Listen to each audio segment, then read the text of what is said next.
Well, Ryan Wilson is bringing us a brand new mock draft. Big spot coming up for Will Levis this Saturday, taking his Wildcats into Neyland Stadium to take on the unbeaten Tennessee Volunteers. Ryan has Will Levis going number 1 in his brand new mock. That's number 1 to the Lions, who would have the top pick if the season ended today. That's what he's basing the draft order on. Will Anderson 2 to the Texans, then Bryce Young to Carolina. The folks in Philadelphia continue to root against the Saints. That pick, number 4 right now. The folks in Houston rooting against the Browns. That pick getting even better. Texans with 2 top 5 picks as it stands right now. C.J. Stroud going number 10 to the Atlanta Falcons. All right, let's get Ryan Wilson in here. And Levis, number 1 to Detroit. Ryan, I heard an interesting thing from Pete Prisco yesterday, and he wondered if some scouts would knock him a little bit for playing through all his injuries because teams put such a precedence on quarterbacks protecting themselves, and maybe he's not doing that this season for Kentucky. Is that a good thing or a bad thing if you're an NFL scout? That's a great question, and I'll give Pete credit for asking a great question finally. He's been covering the NFL for 40 years. He finally got one right. Look, Pete's a Will Levis guy, too. Like, he likes Will Levis probably as much as I do, maybe more. But that's a point that is going to be discussed. And I think if you're looking at the positive side, Will Levis is trying to make plays for an offensive line that hasn't been very good. They lost several players to the NFL draft last year, and they haven't quite lived up to expectations in front of him.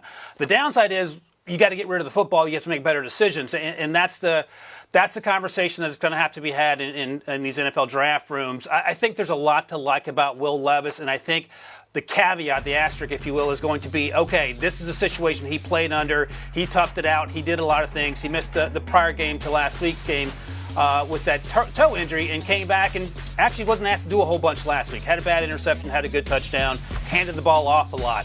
But I say it every week when we talk about it, Chris, the physical tools are there. He's incredibly smart. He is built like an NFL quarterback. In a recent conversation with PFF, I believe, Levis compared himself to Josh Allen in terms of the type of player he wants to be. And physically, he's there. It's just a matter of putting it all together. Now, coming out of Kentucky compared to coming out of Wyoming, Levis is certainly further along than Josh Allen. But those questions that Pete asked are the same questions that folks around the league are going to be asking. And it's just a matter of whether you're a glass half full or glass half empty type person when it comes to he's toughing it out or he's trying to do too much on a team that is struggling to protect him. I know Josh Allen did similar things throughout his career at Wyoming, playing through injury. And it didn't always show on the stat sheet at Wyoming. But now look what it looks like with the Buffalo Bills and front runner for the MVP award. Let's move to Bryce Young, who maybe of all the quarterbacks has performed the best this season. Some would say he performed even better than last season when he won the Heisman Trophy, but he's got that slight frame. You have him going 3 to Carolina. What are you hearing about how pro teams are evaluating him based on the fact that he is smaller than most quarterbacks and smaller than a quarterback you would really want? Yeah, 3 is going to be optimistic if we're being realistic as we sit here in late October trying to predict what will happen in late April. Because, as you know, Chris, he's slight of frame, and that is a huge concern for NFL teams. You can talk about Russell Wilson. You can even talk about Tua Tagovailoa, who are both south of 6 feet. The issue is they're thick. They're thickly built. And, by the way, both players have struggled with injuries this season for different reasons. But there's so much to love about the way Bryce Young plays. If he were in Will Levis's body or virtually any other body than his own, he would probably be the first overall pick. There were some concerns coming into the season about pre-snap processing. He seems to have proved on that sometimes he holds the ball too long. The Tennessee game is an example of doing it recently. But again, the good outweighs the bad by a large margin. And if there's a way to grow 2 or 3 inches and gain 25 pounds in the next 6 months, I hope Bryce Young finds it because he is special. And then it's just going to take one team to be willing to roll the dice. And look, it could be Carolina because they have struggled to find that quarterback under David Tepper, and they've been known to take chances on players. But I think the issue with Bryce Young, when you talk about looking globally around the league, if you will, it's that slight frame is a huge red flag, despite all the other great things that Bryce Young has done at Alabama. Alabama's off this week before the big game at LSU next weekend on CBS. But so many of these other guys, these top quarterback prospects, are playing marquee matchups. That includes C.J. Stroud at Ohio State. They're going into the Penn State Nittany Lions den, if you will. This is a guy that is the Heisman Trophy favorite right now, the front runner, but at times looked a little shaky against a good Iowa defense. What are they going to be looking for this weekend as you have him going 10th to the Falcons? I'm glad you were able to say something good about Iowa football, Chris, because I've been waiting all season to hear that. So that's promising, I suppose, for the rest of the season. But you're right. And here's the thing about C.J. Stroud, and I'm glad to see Justin Fields had that good game last week, but he had certainly struggled up to that point over a year and a half of football, not entirely his fault. And you wonder, sometimes when you're at a program like Ohio State and you're just dominating the teams on your schedule and throwing to wide open receivers that are almost certainly going to be first or second round picks, it can cloud your perception of how good that player is. Now, I think C.J. Stroud is incredibly talented, and you're right, he will get a true test at Penn State this week, and a name to watch is Joey Porter Jr., son of Joey Porter, the former Steelers great, who plays cornerback and is built almost like a linebacker. He's so big and thick, and he does a lot of things well in the secondary. So C.J. Stroud will get tested. Now, it helps having players like Marvin Harrison Jr. and Jackson Smith-Njigba when he's healthy, but I think we need to see more consistency out of C.J. Stroud. I think he is going to end up having a better career at Ohio State than Justin Fields did, and Justin Fields, as we know, was a top 10 pick, and I think there's that opportunity for him to grow. And a lot of times what happens, Chris, is that we get so hung up on each and every play in their college career, we forget how young these players are. And C.J. Stroud still has a lot of football in front of him and hasn't played a lot of football to this point. So keeping that in mind, I think he's going to be fine. But I do think he is probably QB3 as we sit here for me in late October with half the season to go in college football season. We always focus on the quarterbacks, but you mentioned a couple wide receivers. Marvin Harrison Jr., not draft eligible yet. He's just a sophomore. Jackson Smith-Njigba was supposed to be the guy at wide receiver for Ohio State this season, but he just has not been healthy. Hamstring injury. He's kind of in and out each and every week. Might be on another play count this week against Penn State. You have him going 14th to the Bears. Are the injury concerns actual concerns for NFL scouts? No, a hamstring's not something that your long-term would be a long-term issue. If you're talking about an ACL, that would certainly raise concerns, not necessarily red flags. Don't forget, Jameson Williams tore his ACL in January, and he has yet to play for Detroit, but he was a first-round pick. I think this is just a short-term issue, and you would love to see him on the field just to get an idea of where his game has progressed. Based on what he did last year, there's no reason to think he's not a first-round pick.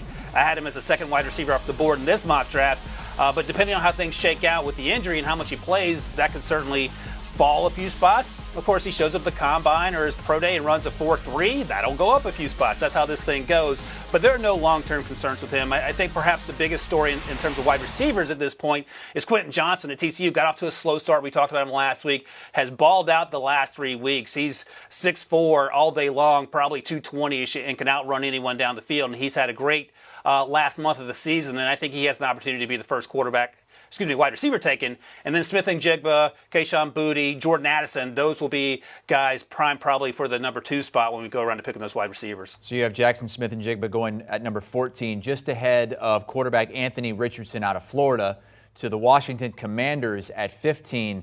He's got all the tools, but hasn't really put it together this season for Florida outside of maybe the first game against Utah. Another huge opportunity this week against Georgia. Yeah, this will be a true test, and we know that he's struggled at times against good football teams. Came out strong, certainly against Utah in the opener, struggled against Kentucky, and he's been up and down, and there's no getting around that. And part of me thinks he should probably come back for another season, but another part of me thinks that if you're willing to be patient, and in Washington, the Commanders may be the worst destination for that, but if you're willing to be patient and have good coaches and teammates around you and can wait 2 or 3 years, which is rare in this day and age, you're going to have a truly special player. He had fewer than 60 reps last year when he got on the field behind Emory Jones, and this year has been a potpourri of I don't know. But when he's on, he is so incredibly spectacular that it takes your breath away at times. And that's what you're banking on as an organization, trying to find that next franchise quarterback. But again, true test this week against Georgia, the closest thing he'll see to an NFL team in college. They'll have several guys going in the first round on that defense once again, a group of first rounders on both sides of the ball. And Richardson have a chance to ball out. He has some offensive linemen in front of him. They're going to get drafted. They'll have to step up.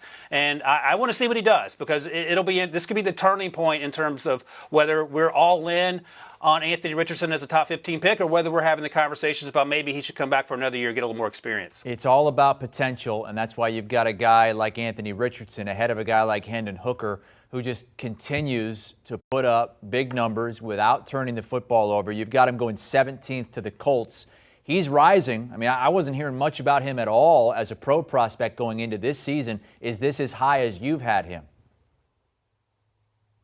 Absolutely. And I'll be honest, I don't know if he's going to end up in the first round. He is probably more a day 2 pick. He'll be 25 years old when the season starts. Not necessarily a big issue for quarterbacks. If you're a cornerback or a running back or wide receiver, you don't want to come into the league as a 25-year-old. As a quarterback, you can play for 10 years, certainly.